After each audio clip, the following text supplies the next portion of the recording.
ছিলাম আমি কলকাতাতে। সকাল সকাল ট্রেন ধরে বাড়ি ফিরছি, কারণ তো একটা আছেই। যাই হোক, ভাই নিতে চলে এসেছিল স্টেশনে, ওর সাথেই বাড়ি ফিরি। এরপরে মা আমাকে ম্যাগি বানিয়ে দিয়েছিল, বসে বসে সেটাই খাচ্ছিলাম।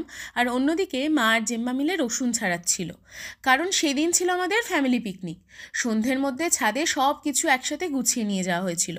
পিকনিকের খাওয়া দাওয়া শুরু হয় চিকেন পকোড়া আর কফি দিয়ে। চিকেন পকোড়া আমি, আর কফিটা মণিমা বানিয়েছিল। আর খেতে যে সেসব ভালোই হয়েছিল তা ওদের মুখ দেখে আশা করি বুঝতে পারছো। বেশ ঠান্ডা ছিল সেদিন। আমরা তাই আবার একটা জায়গাতে একটু আগুন জ্বালানোরও ব্যবস্থা করেছিলাম। এরপরে মেন রান্নাবান্না শুরু হয়। আর চাটনিটা সেদিন বানিয়েছিল টুবলু, আর মাংসের বেশ খানিকটা রান্না করেছিল বুবুন। মানে এই একটা গোটা পিকনিকে আমরা যে কী মজা করেছি কি বলবো।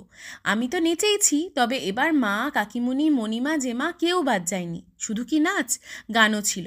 সবাই বাইরে বাইরে থাকাতেই মাঝে মধ্যে যখন একসাথে খাওয়া দাওয়া হয়, কেউ না কেউ ঠিকই বাদ চলে যায়। তবে এবার সবাই ছিল।